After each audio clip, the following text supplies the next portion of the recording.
Oh my goodness.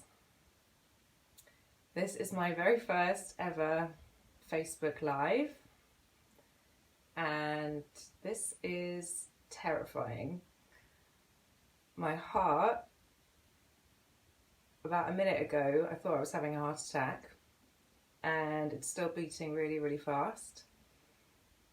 And my mind has been trying to get out of doing this for the last few hours with all sorts of excuses. Like it's too noisy in the house, or maybe I should just do this later when I feel more calm. But the thing is, I don't think I am going to feel more calm until I've done this.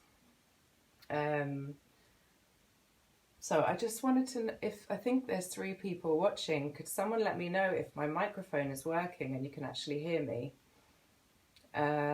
Send me like a little message. And I'm just going to carry on and assume it is working. And just take a breath.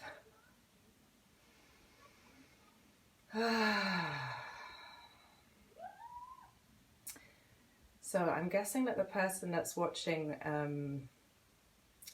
is my friend Aura, although it looks like she's disappeared again now. And it's kind of all her fault that I'm doing this Facebook Live. So thank you, Aura, for inspiring me and pushing me out of my comfort zone. I've been visualizing doing videos for years, at least 4 years. I've sort of felt and seen that the world is going online. I mean, we are really online now, and I've just been kind of a few steps back behind, essentially hiding. Oh, hi Richard. Someone's watching. So yeah, I feel like I have been in a state of hiding and collapse and fear on and off for my whole life. But especially since I became really aware of my purpose, and that happened in 2014. So it's been a few years now that I've known why I'm here and what I'm supposed to be doing. And I go through these like peaks and troughs of showing up and speaking out and showing myself to the world, and then I go back into hiding. And not just hiding, but a feeling of deep unworthiness and stuckness and fear. And I feel this fear now, but I'm working with it. I'm allowing this fear to be here, and I recognize that it's really just a very old, conditioned belief that I'm not good enough to show up in my fullness, that what I have to say is not valuable, that someone else can do it better than me, that I'm going to fuck it up. I'm going to embarrass myself, I'm going to humiliate myself, and then no one's going to like me, and I'm going to be an outcast. And this fear that I think we all have, it goes really deep into our DNA of when we were tribal people, and to be ousted from the tribe was essentially death, was a death sentence. So for the ego, for the self that shows up in the world, it's really scary to potentially be humiliated and rejected. But on a rational level, I know that's a bit ridiculous, because we all have our unique gifts and our unique voice, and I have as much right to be here and to share as anyone else. But this story of fear and keeping myself small as my ego's defense mechanism, I feel like it's time to, hey Aura, I feel like it's time to break this cycle I felt like it's been time to break this cycle for a while, but I've been again like peeking out of my duvet and then going back inside and then going, oh, okay, I'm ready. Oh no, I'm not, I'm fucking terrified. So this is me. Even if no one watches this beyond the 2 that are already watching, which is really, really special, it doesn't matter. I'm doing it for myself. I'm doing it to say to myself, to my fear, what the hell is the worst thing that can happen by doing a Facebook Live? Yes, it's putting myself out there, and yes, people are going to judge me. That's what we do.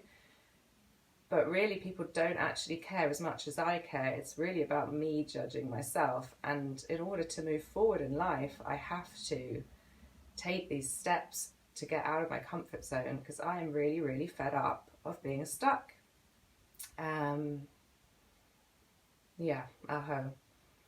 So I wanted to share a bit today about this stuckness, this energy of stuckness, and about how it's manifested for me in my life through illness and injury.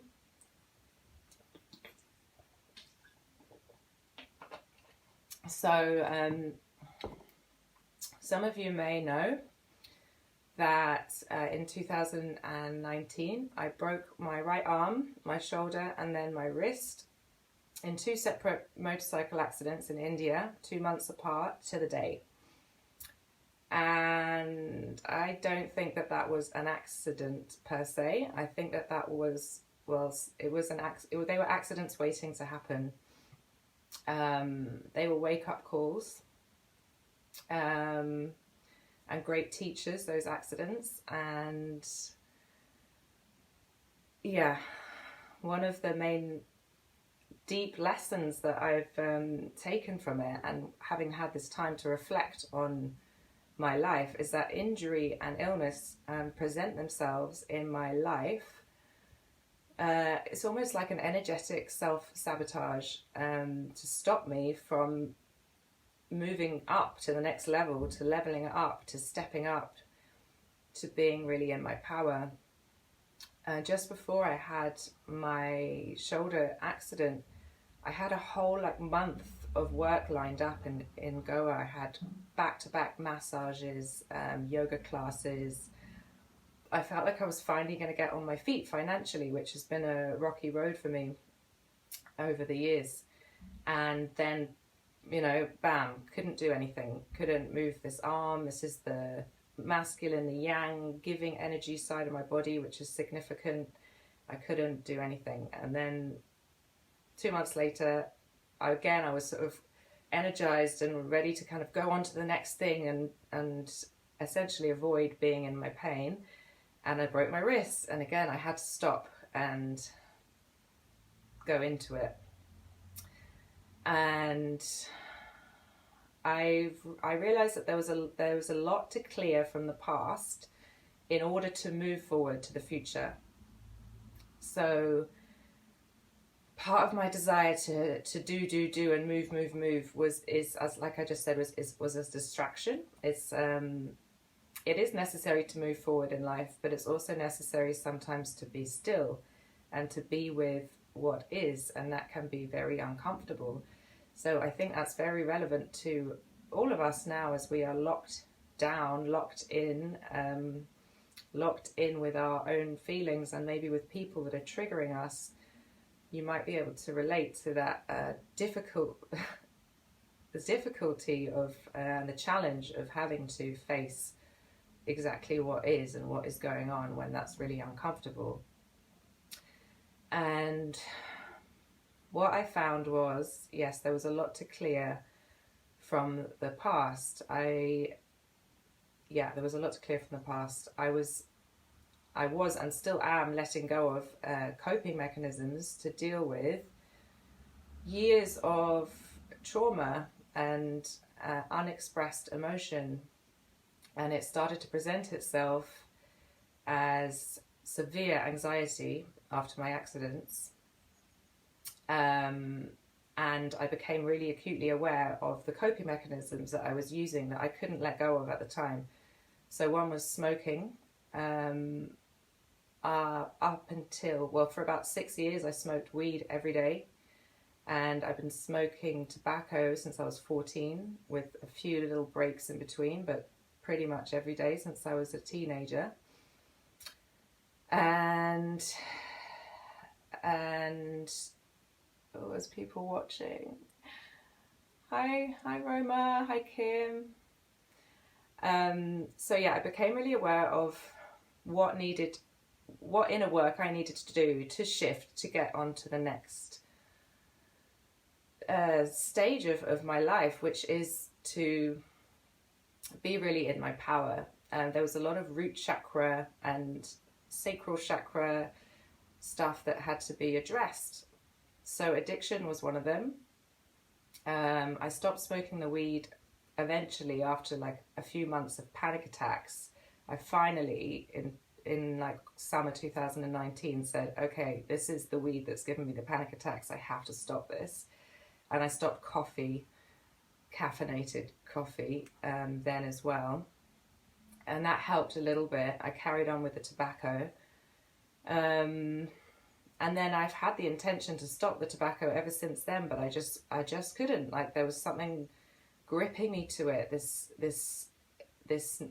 need to have this coping mechanism, this little friend with me, this little escape, this, yeah, it's attachment to the plant and to the ritual of it and the habit of it. So finally, I finally quit smoking, which is something I just want to like pat myself on the back for and just be really grateful for, because it's been a long time coming. I've been wanting to quit smoking for so long. And what finally did it for me was getting COVID. Now, yeah, I got ill with what I'm sure in my intuition that it was COVID. I had all the symptoms, although I never got tested right at the beginning. So I don't know. I don't have a piece of paper to back that up, but in my intuition, I'm sure it was. It happened after, just around New Year time. I just felt this closing, tightening fire on my chest and lungs, and really felt like I couldn't breathe, and like there was this big weighted pressure on my body.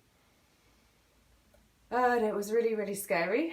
It was really scary, and it triggered my anxiety and panic that I'd felt as I came back from the accidents in 2019, which was really severe. So I guess you can call that PTSD. I